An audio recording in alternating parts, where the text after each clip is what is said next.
If you're my age, you might remember Yugoslavia as a sort of communist country that was a nice place to go on holiday, but you'll definitely remember it for the cheap, tiny hatchback thrust upon an unsuspecting public, the Yugo. It went from an amazing, new, inexpensive car to the butt of many a joke in a short space of time, then suddenly disappeared from sale. What were the Yugo's origins? Why did its meteoric rise end so suddenly? And what happened to the company behind it? This is the Yugo story.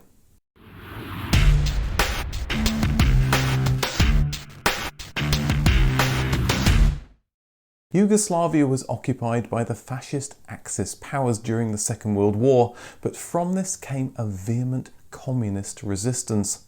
They gained power through a popular vote after the war, ruled by Josip Tito. Like many communist governments, they decided democracy was overrated, so became the permanent rulers. But unlike the other Eastern European communist nations, they were independent from Russia's control. A country that wants to chart its own course also needs to look out for its own economy, and one thing every country needed in the 20th century was vehicles. Zastava was a company that had been founded in the mid-19th century making armaments, and in the early 20th century started producing military vehicles. 100 years after the company was founded, in 1953, workers voted to start civilian car production and reached out to Western car companies for help. Like many other communist countries, Zastava agreed a deal with Fiat in 1954 to produce the Fiat 1100, 1400 and Campagnola. They soon moved on to the practical Fiat 600, renamed the Zastava 750 as it had a larger 750cc engine.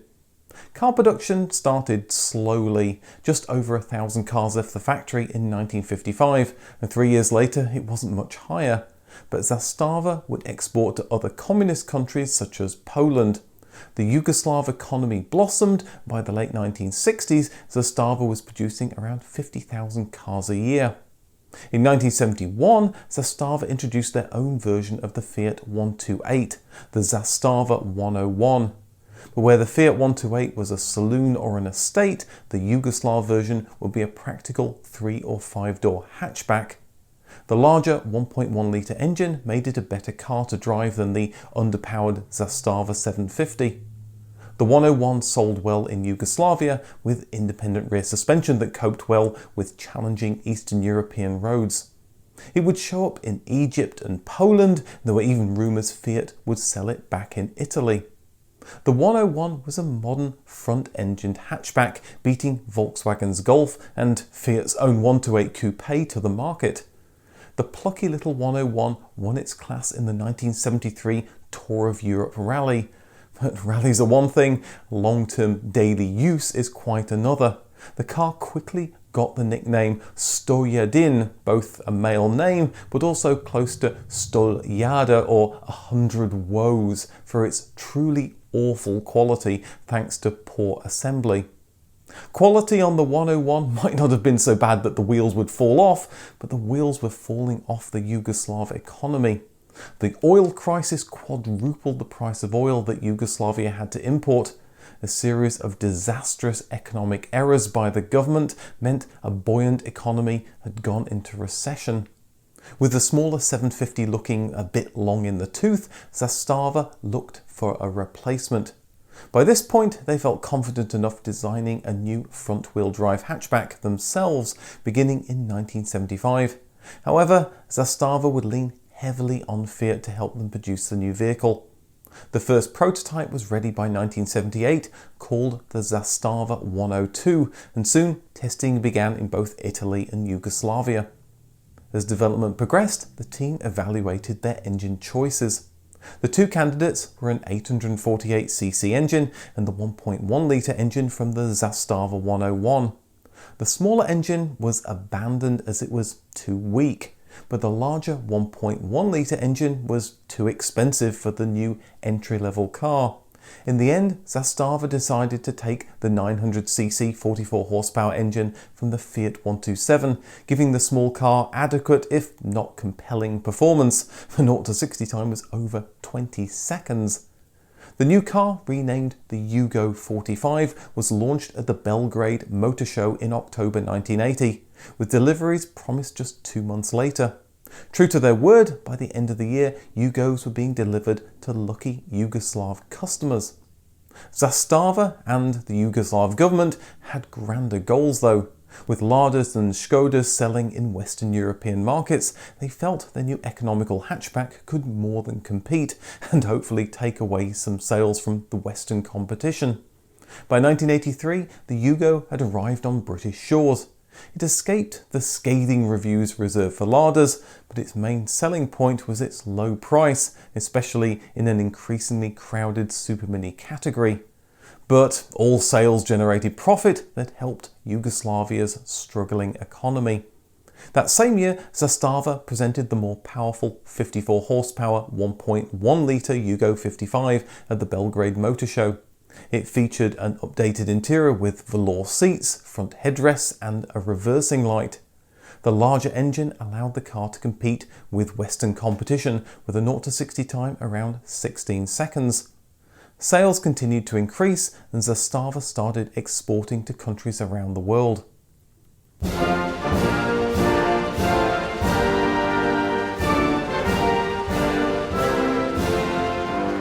Malcolm Bricklin is a larger-than-life American entrepreneur. He began his business career turning his dad's building supply business into a franchise chain at the age of just 19.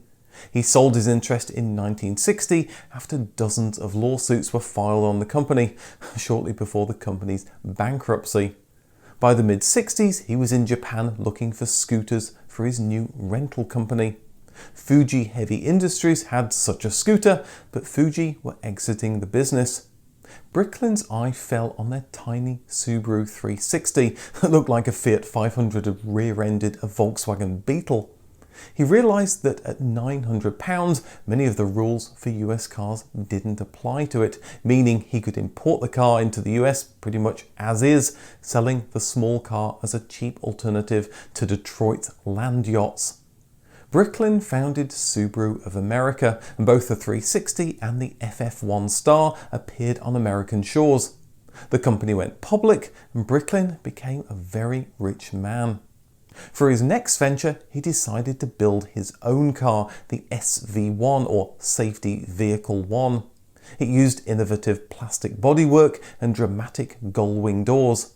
The sports car went toe-to-toe with Chevrolet's Corvette, but it was unreliable and the whole project ended in failure after producing less than 3,000 cars. Bricklin started US imports of the Fiat X19 and the 124 Sport Spider, marketing them as the Bertone and the Pininfarina Azzurra. But when Cadillac started a joint venture with Pininfarina, they put pressure on the Italian company to cancel the deal with Bricklin. This left Malcolm Bricklin looking for a new project. He'd had great success bringing the low-cost Subaru to North America. With Americans still concerned about rising fuel prices, could he do the same again? His team scoured the planet looking for a new low-cost car, and soon they homed in on the Yugo. American businessman Miro Kiefert was already in negotiations with Zastava to import the Yugo to America. However, despite showing it at the 1984 Los Angeles Auto Show, these plans came to naught, leaving the path open for Malcolm Bricklin. Knowing little to nothing about Yugoslavia, or indeed even the Yugo, Bricklin's team headed off for discussions at Zastava's factory. Bricklin was shocked by the shambolic conditions at the factory compared to Western car companies. Men were welding without goggles in a show of machismo, and some slept in completed cars. But he found the seeds of something he could sell, so did a deal to import the 1.1 litre Yugo 55 into North America. With Zastava workers being paid almost 30 times less than US auto workers, he believed he could sell a car for less in the US and still make a profit. All the optional features were thrown at the car to make it something American customers would buy. Bricklin brought in experts to help them with metallic paint, and he educated Zastava on US regulations so the car would be street legal. Back in the US, Bricklin, ever the salesman, made a flashy video to encourage franchise dealerships across the country. Disadvantages were turned into advantages. There were no expensive computer chips to go wrong or diagnose, the spare wheel in the engine bay would absorb energy in the frontal impact, and key door locks meant keys couldn't accidentally be locked inside the car. Bricklin then started on convincing the American buying public. Endless, flashy adverts pitched the Yugo as an inexpensive starter car or a second car at just $3,990, about £7,000 today. He even made the Yugo the official car of the US volleyball team. In typical showmanship, Bricklin made much out of the Yugo using the space-age material Lexan for bumpers and other parts. However, Lexan was nothing more than a polycarbonate developed before the space age had even begun in 1953. If you believe Bricklin, the Yugo could do everything except maybe jump a bridge. Soon, pre-orders began flooding in, up to 100,000 according to Malcolm Bricklin, with some people paying thousands above the list price as Americans waited for this new wonder car from Yugoslavia. Zastava had to ramp up production to satisfy demand, with 3 shifts working 24 hours a day, producing one car every 10 minutes. But as the car neared release in the US, cost became a major concern. Bricklin had promised the car in the US for less than $4,000. Any more on the car wouldn't have been competitive. He'd promised $500 per vehicle to the dealers, and Bricklin's company also needed to make some profit, but this left precious little profit for Zastava. Nothing, in fact. Costs for the Yugo had risen because US compliance items had to be purchased from outside Yugoslavia. Matters reached a head, and Bricklin headed to Zastava's factory. He told the company bluntly that they weren't going to make any profit from the deal. With a poor economy, some work was better than no work, so Zastava had no choice but to accept, maybe hoping to establish themselves in the US and make profit in the future. There were hopes of up to 150,000 sales in the US by 1988. But the Achilles heel of Zastava, quality, raised its ugly head. Zastava quality had never been high, and with hiring new people to produce the Yugo due to increasing demand, mistakes were being made. To make matters worse, quality wasn't Zastava's #1 issue, as any problems found after the car left the factory were Bricklin's problem, and with no profit, there wasn't the cash to solve the underlying production issues. Bricklin would set up 2 production lines, one specifically for US Yugos, but quality issues remained. He would later joke that Subaru dealers hated him because they made no money from warranty issues, but he made that up by importing the Yugo. The Yugo GV, or Great Value, arrived on American shores, allowing journalists to finally try it. They found a light car that was down on power and with fit and finish issues, but a good deal compared to other cheap imports such as the Hyundai XL that cost 50% more. The public laughed at the Yugo, but Bricklin and the dealers were making money from this little car. The flashy commercials continued to drum up sales. Bricklin would give you $50 if you bought any other car under $5,000. The challenge was finding another car under $5,000. Competitive loans did what was necessary to get people with little income into a brand new Yugo. Soon, Bricklin launched the higher spec GVX model with a larger 1.3 litre engine, putting performance on par with its competition, and air conditioning was now an option, almost a necessity in parts of the US. Bricklin attempted to take the car further upmarket with alloy wheels, a sunroof, trim kits, and eventually an automatic gearbox. Customers were generally happy with their purchases, at least in the first year or so. In 1987, a popular mechanics survey showed that most customers felt the workmanship was excellent, and most said that they'd buy one again. But the Yugo became the butt of many jokes, and prospective customers felt they'd rather be seen in a used car than a brand new Yugo. To make matters worse, resale prices weren't great. Yugo in North America had all the signs of a fad, something borne out in sales figures that were already tailing off by 1988, the year Bricklin sold his stake in the business for a cool $20 million. Back in Europe, sales were steady. The over 500 improvements Bricklin had encouraged, including the larger engine, were offered in Europe, which kept the car somewhat competitive. Zastava even released a convertible. But even after US sales dropped off, Yugo sales continued to grow towards the end of the 1980s. The future looked bright for Zastava. They agreed a deal with Fiat to sell the Yugo as the Innocenti Mini in Italy, and Zastava released a new Yugo, the 1990 Florida, also known as a Sana. It was based on the Fiat Tipo and styled by Ital Design. Western European reviewers again called out the poor attention to detail. I'm sure that US distributors were looking to sell Yugo's new car, but sales came to a sudden halt. The late 1980s had been a tumultuous time for Eastern Europe, with one communist government falling after another. Yugoslavia's economy had been in meltdown for several years. In 1985, inflation had reached 70%. But rather than the swift transition to democracy other countries had seen, latent ethnic tensions erupted into a full civil war in 1992. Trade sanctions on Yugoslavia meant Yugos or spare parts couldn't leave the country, and parts to build the Yugo couldn't enter the country. Foreign Yugo distributors had no choice but to shut up shop. The UK distributors held a fire sale, meaning the Yugo 45 could be had for as low as £2,000. But with no chance of spare parts, even buying one at that price might be seen as a fool's errand. Many of the 8,000 parts for the Yugo came from all over Yugoslavia. Politicians wanted it that way to gain votes. But this made car production in the middle of a civil war practically impossible, although amazingly, limited production did continue. The war tore Yugoslavia apart, and Zastava quite literally. The factory was bombed by NATO in 1999. Production limped along in the new country of Serbia. Zastava held talks with Hungarian firms to start production of the Yugo there, but this came to nothing. After trade sanctions were lifted, the new government got a £36 million loan to reorganise the company and get it ready for privatisation. Although with Zastava also producing defence items such as guns that were seen as a better bet for privatisation, it's felt not much money ended up improving car production. With the original Fiat engines being ancient by this stage, new Peugeot engines were sourced.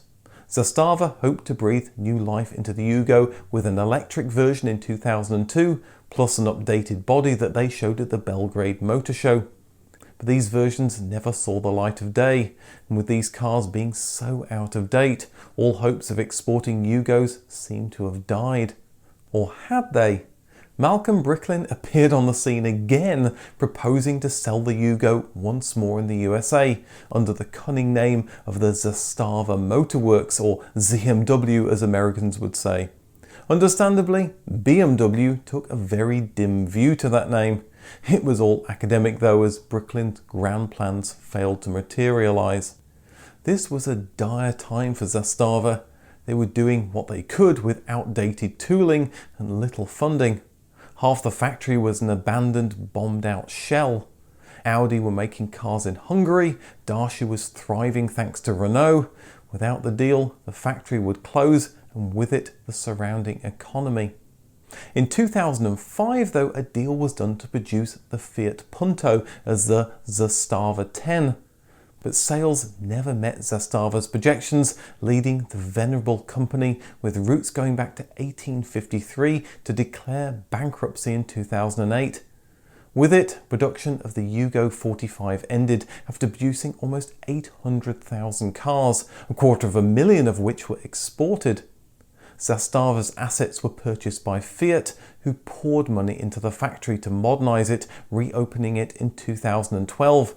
It's grown to employ over 2,000 people, and in just 6 years has produced over 500,000 vehicles.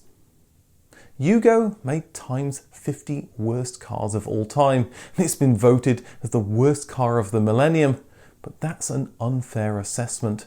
Many owners treat this cheap car with little respect, failing to service it regularly. But treated well, Yugo can give years of trouble-free motoring. It's based on the tried and tested Fiat 127 and 128 mechanics, which lasted many Fiat owners for years, so this shouldn't be a surprise.